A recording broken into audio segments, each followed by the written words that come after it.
this video, I want to explain one more application of the integration material we've learned so far. That is, computing the average value of a function taken over some integral, so some interval from x equals a to x equals b. So I'll start by talking about something that you probably understand well already. If you have 10 numbers or 100 numbers, how do you take the average of them? You add them all up, and then you divide by the number of things that you added up. So the average of n values of a function f is f at your first point, plus f at your second point, plus f at your third point, plus f at your nth point, divided by n. So you could write this with the sum notation. Sum from I equals 1 to n of f of xi divided by n. But what if you want to take the average of infinitely many values instead of just n values? Well, this thing in the numerator, this sum, is kind of a hint.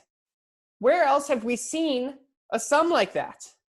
Well, we've seen sums like that when we defined a definite integral as a limit of the sum of a bunch of rectangle areas. So we had a limit as n goes to infinity of a sum I equals 1 to n of f of xi times delta x. So delta x doesn't depend on I, so we always could factor it out.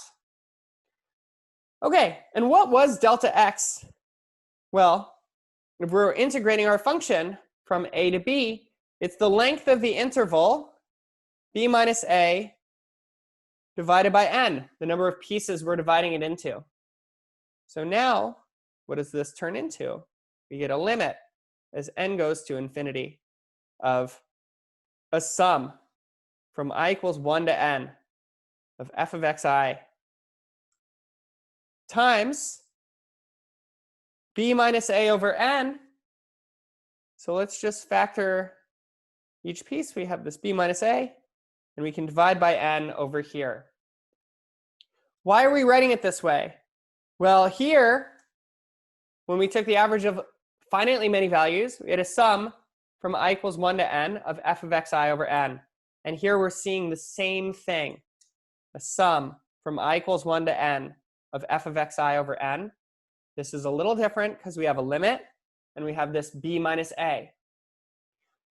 So how do we deal with this? The average value of a function f on the interval from a to b is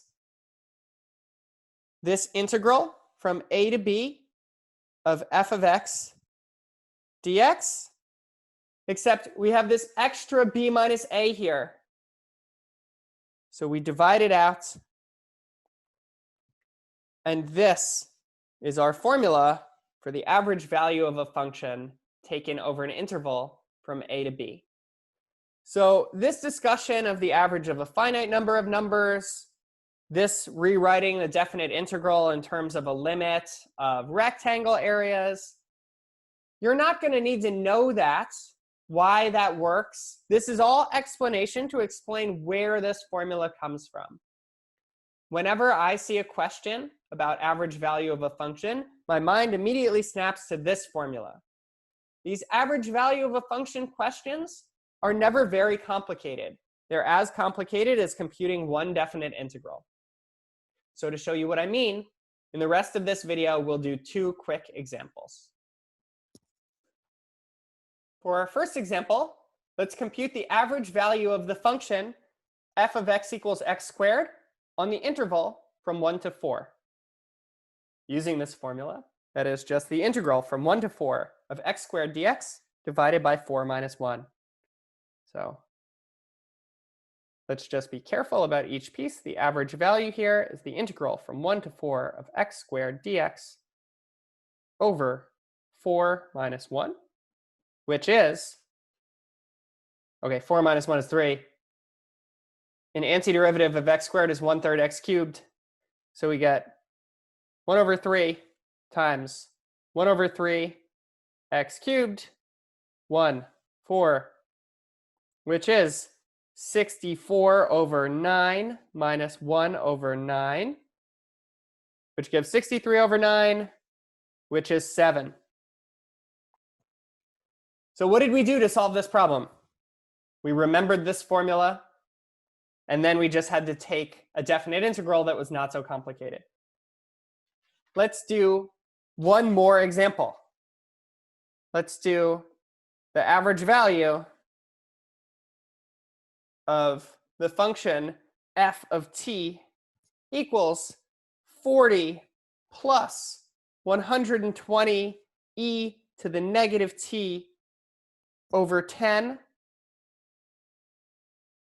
on the interval from 0 to 60.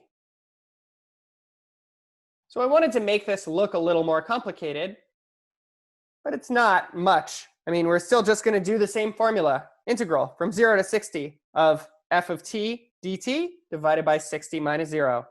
So this average value is the integral from 0 to 60 of something divided by 60 minus 0.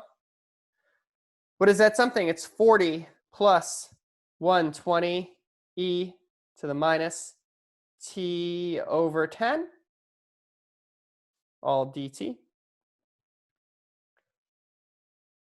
We split this up into two parts. We get the first part, we get 1 over 60 times the integral of 40 dt, which is just 60 times 40. These 60s are going to cancel, and we'll just get 40. Plus 120 divided by 60 is 2. Let me factor that out. So we have 2 times the integral from 0 to 60 of e to the minus t over 10, all dt. So now, this average value of a function question just comes down to computing an antiderivative of the function e to the minus t over 10. Well, remember what happens. If you take the derivative of e to the minus t over 10, you'll get some constant times e to the minus t over 10. That constant in this case is minus 1 over 10. So what we want isn't far off from that. Let me just say that it's t times our antiderivative is minus 10 e to the minus t over 10, evaluated at 0 and 60. Remember, because by the chain rule, when you take the derivative of this function, a minus 1/10 is going to come down and cancel with this minus 10. So what we get in the end is 40 minus 20 e to the minus 6. And then minus we'll get a plus. 20 e to the 0 is just 1 plus 20. So in the end, we get 60 minus 20 e to the minus 6. So the only really tricky part here is computing this integral of an exponential function, and this is a good thing to practice.